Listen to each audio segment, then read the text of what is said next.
à tous, bienvenue sur ma chaîne, ici Dani. Alors comme toujours, je tiens à remercier tous ceux qui regardent mes vidéos, qui aiment mes vidéos, qui s'abonnent à ma chaîne. Merci à vous. Aujourd'hui, on va parler des casses. Comment éviter la casse en fait des cheveux pour aider un peu sa longueur. Vous ressassez sur ça parce que c'est important d'éviter la casse. Les cheveux ne poussent pas la majeure partie du temps, c'est parce qu'il y a la casse et vous perdez de la longueur et c'est ça que vos cheveux restent toujours courts. Donc, il faut toujours vous rappeler les bonnes manières pour éviter que vos cheveux continuent à se casser. Même si ça ne semble pas être le cas, ils continuent à se casser. Et maintenant, je dois dire ceci, il faut savoir distinguer la casse de la chute des cheveux. Parce qu'il y a souvent des personnes qui prennent des touffes que, bon, quand ils ont fini de peigner leurs cheveux, ils prennent la touffe de cheveux qui sont tombés. Et dans le team mélange, ils pensent que c'est la casse. Donc, ce n'est pas le cas.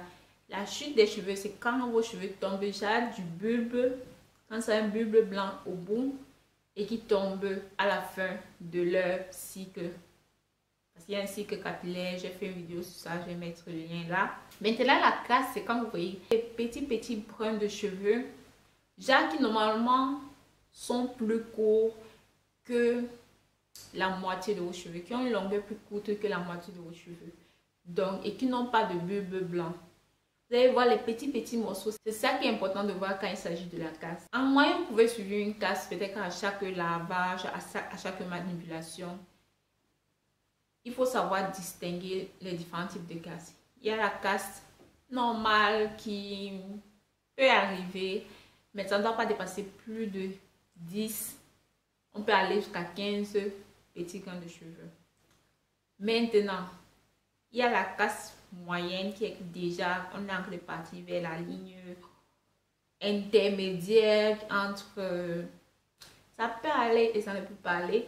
Donc, il y a la casse quand vous voyez peut-être 15, 20, 25 brins de petits grains là. Vous savez bien qu'il faut faire quelque chose. Maintenant, la casse sévère, c'est quand vous avez plus de 25, 30 petits grains de cheveux. Là, vous savez que SOS, help, aidez-moi, c'est urgent, il faut traiter. Donc, il faut arrêter rapidement cette casse. Il faut traiter, faire les soins au plus rapide. Donc, ça va d'abord distinguer la casse. C'est là où maintenant vous pouvez traiter. Maintenant, de quoi dérive la casse? Normalement, la casse dérive soit d'une mauvaise balance entre les protéines et l'hydratation, et soit d'une mauvaise manipulation. Ce qui s'agit de la balance, c'est pour savoir quand vos cheveux ont peut-être plus d'hydratation, c'est quand ils s'étirent, ils sont tellement mous, qu'ils s'étirent au fur et à mesure sans retourner vraiment sur eux-mêmes. Quand vos cheveux, quand vous allez s'étirer, s'ils sont s'ils sont trop rigides, qu'ils ne s'étirent pas vraiment, que dès que vous voulez tirer, ils se cassent directement, c'est là où ils ont trop de protéines, donc vous avez besoin d'hydratation. Maintenant, si vos cheveux s'étirent et après reviennent sur eux-mêmes tranquillement, ça veut dire que vous avez une très bonne balance entre l'hydratation et les protéines. La majeure partie du temps, je pense qu'on a plus en manque l'hydratation que les protéines, mais vu qu'il y a des personnes qui font même 1 an ou 2 ans sans faire de masque protéiné, sans renforcer les cheveux, je vais dire qu'il y a aussi un peu les protéines qui vont manquer dans plusieurs cas. Donc pour remédier à ça, comme je vais dire, faire un soin profond. Je vais toujours dire faire un soin profond à chaque fois que vous lavez vos cheveux. Chaque fois que vous lavez vos cheveux. Ce n'est pas je lave mes cheveux, après je mets l'huile ou le leave-in et je m'en vais, je reste. Non. Chaque fois que vous lavez vos cheveux. Parce que avec le masque, vu que vous mettez un chapeau, un plastique, ça permet à la chaleur corporelle d'être piégée dans le masque et permettre au produit de pénétrer bien dans vos cheveux, pénétrer jusqu'au cœur et d'y rester. Donc ça permet de nourrir vos cheveux en profondeur, hydrater en profondeur. C'est cette hydratation qui va rester le plus longtemps par rapport aux produits que vous allez mettre seulement en surface, qui ne vont pas vraiment pénétrer, qui vont un peu s'évaporer. Deuxième point, c'est d'incorporer les protéines un peu plus dans vos routines. Donc, au fur et à mesure, vous incorporez les protéines. Il faut savoir à quelle fréquence utiliser les protéines. Parce que les protéines aussi, si vos cheveux sont trop... quand vous utilisez trop de protéines, vos cheveux deviennent secs. Mais les protéines aident à retenir l'eau dans vos cheveux. Donc, il faut savoir la balance, à quelle fréquence utiliser les protéines. Si vous avez les cheveux normalement peut-être qui sont encore jusqu'à mi-balin, je veux dire une fois par mois, voilà, une fois tous les 6 mois. Mais quand vous dépassez à mi-balin, essayez une fois tous les 2 semaines et vous atteignez waistline. Je ne pense pas que je dois dire quelque chose à waistline parce que si vous êtes arrivé à waistline, ça veut dire que vous savez prendre soin de vos cheveux. Donc, continuez-y. Il n'y a rien je n'ai rien à vous dire. C'est ce que je pense. Troisième point, c'est d'hydrater. Même si vous avez utilisé le masque après, il faut toujours mettre celui hydraté. Ce qui va permettre de garder vos cheveux pendant longtemps jusqu'au prochain lavage. Donc, hydratez avec un leave-in, une crème capillaire. Faites la lock méthode, leave-in oil cream. Donc, vous mettez le leave-in, vous scellez avec une huile de votre choix. Et après, vous mettez la crème pour coiffer ou hydratante. Donc, je vais mettre le lien là. Jetez un coup d'œil à ces vidéos et tout que j'ai fait à ce propos. Donc, hydratez vos cheveux. Que ce soit même avec un vapeur. Si vous avez les cheveux dans les rastas, comme la utilisez plus le vapeur. J'ai fait une vidéo sur ça. Comment j'hydrate mes cheveux quand j'ai des extensions synthétiques là. Les braids, les rastas, comme on dit chez nous. Donc, voilà. Mettez le lien là. Si vous faites déjà tout ça et que vous voyez toujours que subissez de la casse, je pense que ça vient maintenant plus de la manipulation, de comment vous traitez vos cheveux. Je pense que dans une de mes vidéos, quand on voit comment je détache mes coiffures, on a l'impression que je chante de faire vite. Mais après, j'ai montré la vitesse normale à laquelle je fais vraiment. Et je prends mon temps pour faire mes cheveux. Vous savez, les cheveux, ça prend le temps pour pousser, ça prend le temps pour devenir long. Du temps, de l'énergie et de l'argent. Donc, ça mérite qu'on y va avec douceur, pour contempler ce résultat. La manipulation est vraiment très importante. Avec la manipulation, parce que si je me prends mes cheveux, là maintenant, je prends un peigne et je commence à peigner comme ça. Ce qui est sûr, ce sera ça qui me cassera les cheveux. Je peux avoir même 1000 grains de cheveux cassés, 1000 pointe foutue, rien qu'avec la simple manipulation. Donc, c'est vraiment une partie importante que certaines personnes peuvent souvent simplifier, mais c'est aussi ça, avoir une patience. Parce que je sais, on est beaucoup occupé. Il y a les enfants, il y a le travail, il y a l'école et tout. Mais il faut savoir que quand vous vous dédiez à vos cheveux, vous devez prendre du temps, faire avec douceur. Parce que ça va vous rester pendant longtemps. J'ai vu un très beau poème là qui disait que traitez vos cheveux avec douceur car c'est la seule couronne que vous n'enlèverez jamais. Et ça c'est vrai. Un premier point pour éviter la casse par la manipulation, c'est utiliser d'abord vos doigts avant d'utiliser le peigne. Et quand le peigne, vous passez le peigne, vous voyez comment ça bloque. Déposez le peigne et faites. Je sais qu'avec le peigne, peut-être si tu avec le peigne, ça va plus vite que les doigts, mais avec d'abord les doigts, ça vous permet d'éliminer le plus grand nombre de nœuds avant maintenant d'utiliser le peigne pour pouvoir démêler le reste. Donc, cette pratique, comme je dis toujours, vous n'êtes pas obligé de faire seulement le peigne et tout, ou bien faire seulement démêler avec les doigts, mais commencez à utiliser les deux. Un autre point, c'est démêler vos cheveux vous-même avant de les confier à une coiffeuse. Parce que la majeure partie d'entre nous savent. Et la majeure partie des coiffeuses n'ont pas le temps de s'occuper de vos cheveux, n'ont pas à cœur vos cheveux comme vous-même. Donc, prenez le temps de démêler vos cheveux avant d'aller vous coiffer. Parce que la coiffeuse, elle sera là, juste là, pour faire vite faire son argent et s'en aller. Laissez vos cheveux respirer au minimum une semaine après une coiffure de longue durée. Parce que je vois vraiment, c'est dans la masse ici. Une personne fait des greffes, des tissages qui durent un mois et demi.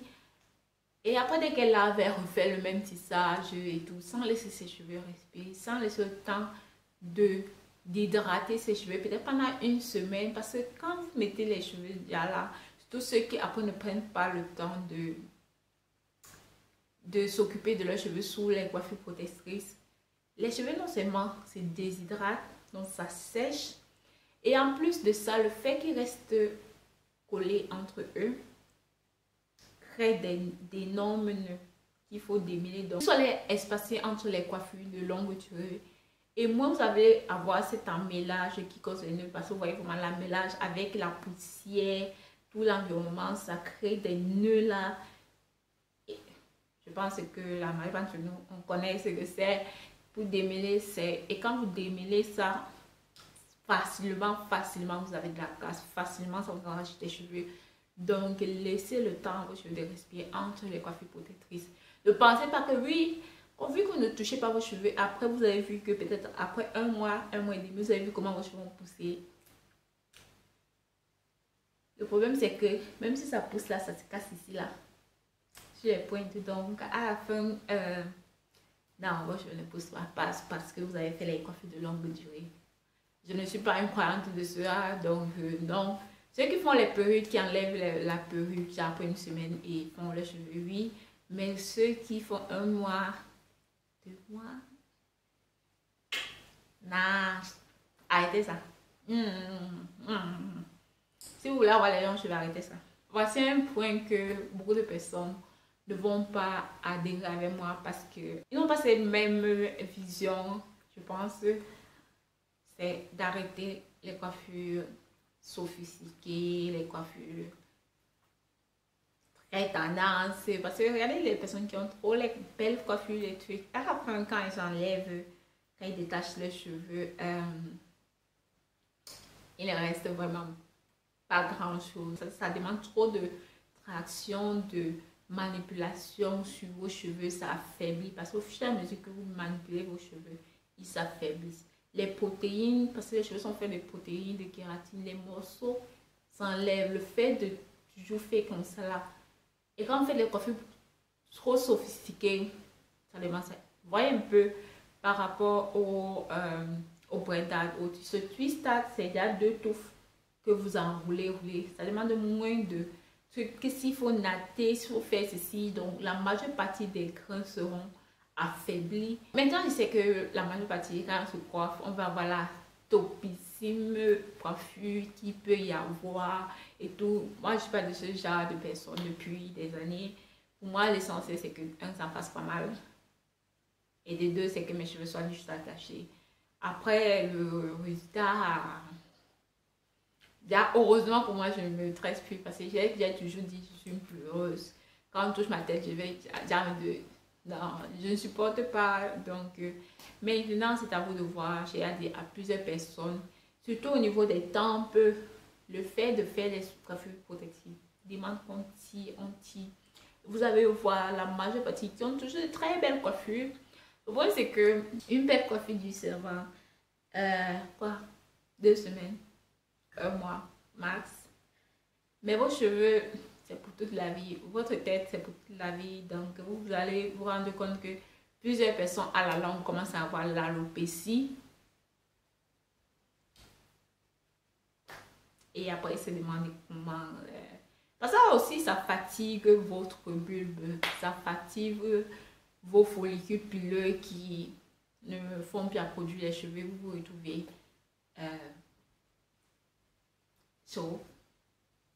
Comme toujours, je fais mes vidéos pour former, pour informer les personnes, pour recommander les bonnes techniques, bonnes pratiques pour qu'on ait tous de longs cheveux. Une dernière pratique que j'ai remarqué bizarrement, c'est que la majeure partie des personnes sèchent le cheveu jusqu'à ce qu'il soit sèche. Quand ils ont fini de laver, ils sèchent à la fin avant de les coiffer. Mais non! Déjà, il faut sécher vos cheveux avec un t-shirt plutôt qu'avec une serviette parce que vos cheveux ne doivent pas être trop secs. Vos cheveux doivent être encore un peu mouillés quand vous êtes en train de manipuler. Que ce soit pour les enfants, C'est comme ça vous permettra de vraiment manipuler plus facilement vos cheveux. Pour les enfants, j'ai vu des personnes tresser. Donc, je recommande au moment de tresser toujours les cheveux des enfants. Quand ils sont un peu légèrement mouillés, vous utilisez un vapeur pour réhydrater à la fin pour permettre de mieux les tresser, de mieux manipuler parce que l'eau rend les cheveux un peu souples et avec les produits, ça va plus vite.